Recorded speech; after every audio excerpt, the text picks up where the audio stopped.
Okay, good evening friends, welcome to the channel now spy trading. And जिन्होंने अभी तक channel को subscribe नहीं किया है प्लीज़ सब्सक्राइब कर दें। एंड आज हम लोग मंडे मार्केट का एनालिसिस करने वाले हैं। सो टाइम आप देख ही सकते हो, रात का टाइम है, रात को वीडियो बना रहा हूँ, तो सुबह सुबह उठना, फ्रेश माइंड से वीडियो देख लेना, चेक कर लेना। हम लोग सबसे पहले ना लेवल्स चेक कर लेते हैं।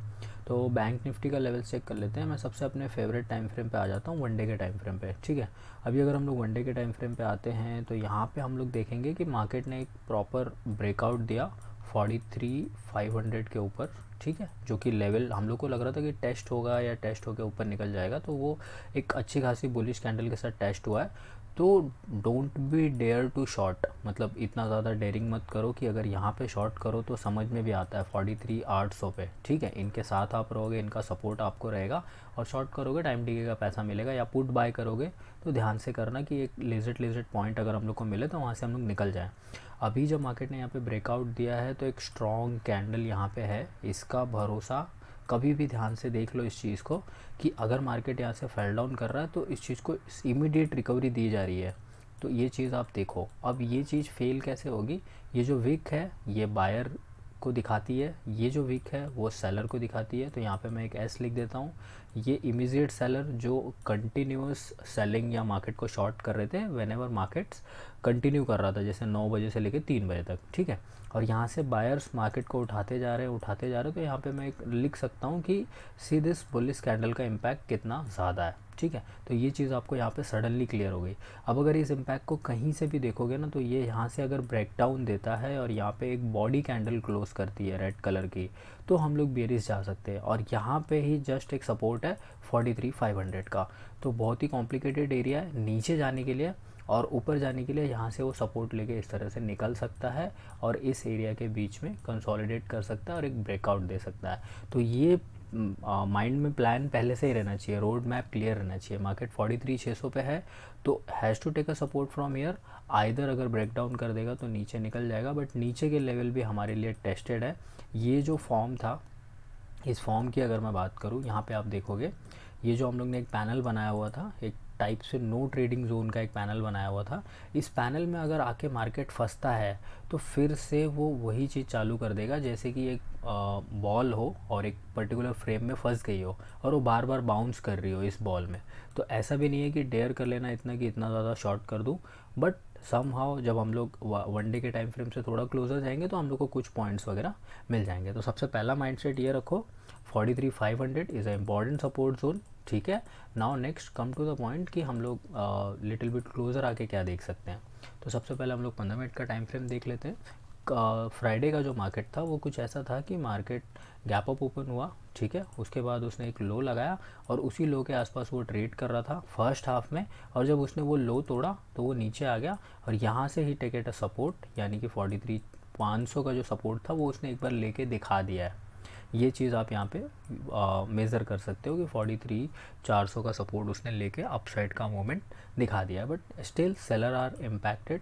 तो ये क्रॉस लाइन है, अगर ये कल के दिन में लाइव मार्केट में कुछ क्रॉस होती है तो एक कुछ पैटर्न से हम लोग एक ट्रेड वगैरह बना सकते हैं। अब मैं यहाँ पे सिंपल सा 5 मिनट के टाइम फ्रेम पे आ जाता हूँ। वो क्रॉस लाइन आपको एक अच्छे से फ्रेम में मैं आपको दिखा देता हूँ। सीधे इसकी बायर कहाँ से एक्टिवेट हो रहे हैं और सेलर कहाँ से एक्टिवेट हो रहे हैं। तो this is a trend line, ये टॉप है यहाँ का और ये प्रॉपरली टच कर रहा है। ठीक है, इसको खींच के रखो यहाँ तक, देखो कि ये कल काम कर रहा है या नहीं। और क्रॉस ट्रेंड लाइन खींचने में आपको सबसे ज़्यादा फ़ायदा क्या मिलता है पता है? आपको ना टाइम मिलता है। टाइम का मतलब कि आप कितना टाइम किसी ट्रेड में बने रहोगे, ये चीज़ आपको पता चलती है कि ट्रेड को कितना टाइम लगेगा। एग्जांपल, अगर मैंने यहाँ पे कहीं पे शॉर्ट किया है तो मुझे पता है कि उसको इस तरीके से नीचे आना है, तो एटलीस्ट यहाँ से यहाँ तक का टाइम कितना हुआ? 10:30 से 12, 1 से 2 घंटे लगेंगे। तो जो क्रॉस ट्रेंड लाइन्स है वो हम लोग को टाइम बताती है, और जो हॉरिजॉन्टल और वर्टिकल ट्रेंड लाइन्स हैं वो हम लोग को सपोर्ट और रेजिस्टेंस बताती हैं। तो ये चीज़ भी आपके लिए सीखने लायक है। अब यहाँ पे आप देख सकते हो ये चीज़ एकदम सिंपल लेवल है, ज़्यादा कुछ अप टू द मार्क नहीं है। इस लेवल पे हम लोगों को शॉर्ट करना है। हम लोग यहाँ पे सेलर अज्यूम करेंगे, इस पर्टिकुलर लेवल पे सेलर अज्यूम करेंगे, और यहाँ पे मैं एक बायर लिख रहा हूँ, यहाँ पे एक बायर लिखूँगा और यहाँ पे एक बायर लिखूँगा। तो ये एक पेनेट की तरह हो जाएगा। ठीक है, जिस तरफ भी ये ब्रेकआउट करेगा हम लोग उस तरफ जा सकते हैं, वहाँ से शॉर्ट करके पोजीशन होल्ड कर सकते हैं। और अप साइड के लिए यहाँ पे एक रेजिस्टेंस का ध्यान रखना, ये दिस पर्टिकुलर लाइन यानी 43,800 पे कॉल राइटिंग बहुत ज़्यादा हुई होगी, तो ये चीज़ का भी ध्यान रखना। ठीक है। बाकी लाइव मार्केट में अपडेट मिलता रहेगा। अगर अभी तक ग्रुप ज्वाइन नहीं किया हो तो व्हाट्सअप ग्रुप ज्वाइन कर लो, लिंक डिस्क्रिप्शन में है, कमेंट बॉक्स के। अगर इसी टाइम पे आपको निफ्टी देखना होगा तो निफ्टी को आप देखोगे ना, निफ्टी बैंक निफ्टी से ज़्यादा फॉल किया था।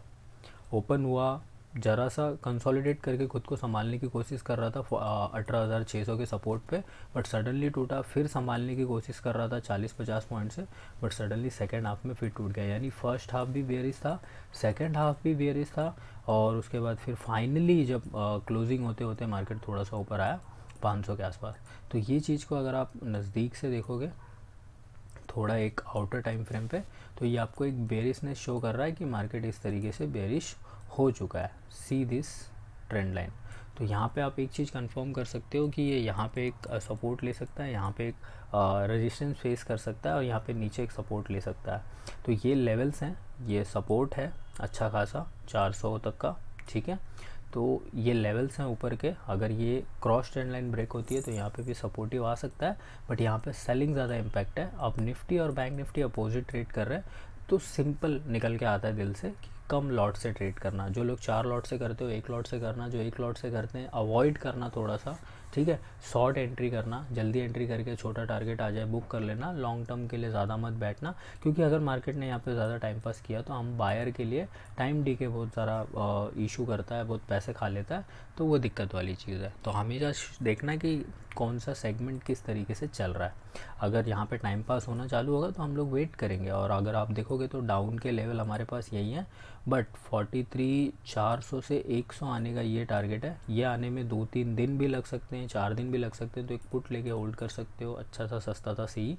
बट सी दिस पॉइंट की यहाँ पे क्या हुआ है, ये पॉइंट को इस पॉइंट से कनेक्ट करो। वो पहले ही बायर यहाँ पे एक्टिवेट हो चुके हैं, और अगर इस चीज़ की सेलिंग का इम्पैक्ट मैं आपको यहाँ से दिखा दूँ तो सेलिंग आ गई है, तो ये वाला पार्ट पेंडिंग रहता है। ऑलवेज़ वी वांट कि हम लोग नेक्स्ट चीज़ या नेक्स्ट कैंडल या नेक्स्ट वीक जज करें। तो इस वीक अगर फॉलिंग हो चुकी है, जिसको मैं सेलिंग कहूँगा, तो अब सेलिंग का अगर यहाँ पे पोजीशन स्क्वायर ऑफ होगा तो वो बाइंग में कन्वर्ट होगा, और जब वो बाइंग में कन्वर्ट होगी तो और बायर्स यहाँ पे ऐड होंगे जब अपर लेवल टूटेंगे। तो इस तरीके से मार्केट इस तरीके का मूव करेगा। तो जो भी फोरकास्टिंग आपको करनी है ना, आपको नेक्स्ट कैंडल की करनी है। यहाँ पे फॉर एग्जांपल के लिए मैं बताता हूँ कि यहाँ पे हम लोग ने बाइंग ऐड की, यहाँ पे बाइंग ऐड की, यहाँ पे बाइंग ऐड की, यहाँ पे बाइंग ऐड की, इस तरीके से मार्केट ऊपर गया। यहाँ पे नए बायर ऐड हुए, यहाँ पे नए बायर ऐड हुए, तो मार्केट इतना ऊपर चला गया। यहाँ पे क्या हुआ, यहाँ पे सबकी प्रॉफिट बुकिंग आई, प्रॉफिट बुकिंग आई, सेलिंग प्रेशर आया, तो यहाँ पे सेलर ऐड हुए, सेलर ऐड हुए, सेलर ऐड हुए।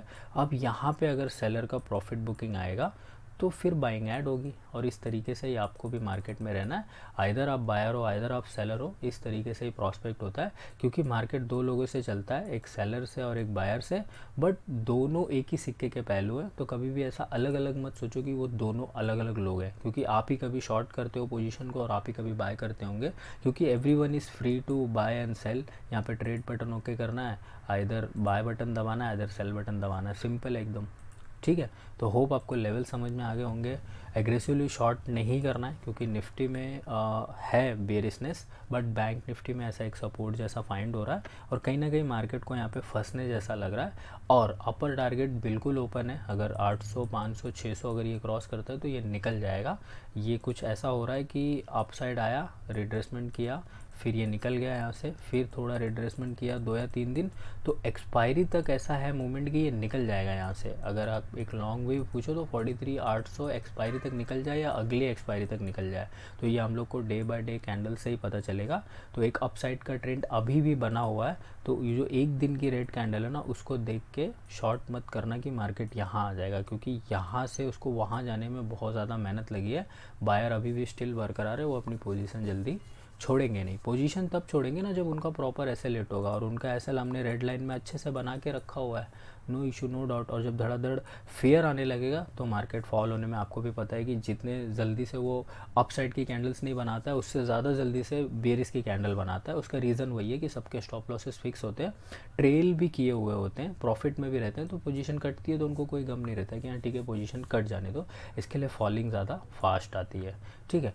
सो होप आपको वीडियो पसंद आई होगी। अगर इन्फॉर्मेशन ठीक लगी हो तो लाइक कर दो, सब्सक्राइब कर दो चैनल को। नेक्स्ट वीडियो भी अपलोड होगी तो आपको उसका नोटिफिकेशन मिलता रहेगा। Thank you so much for watching, bye bye, take care.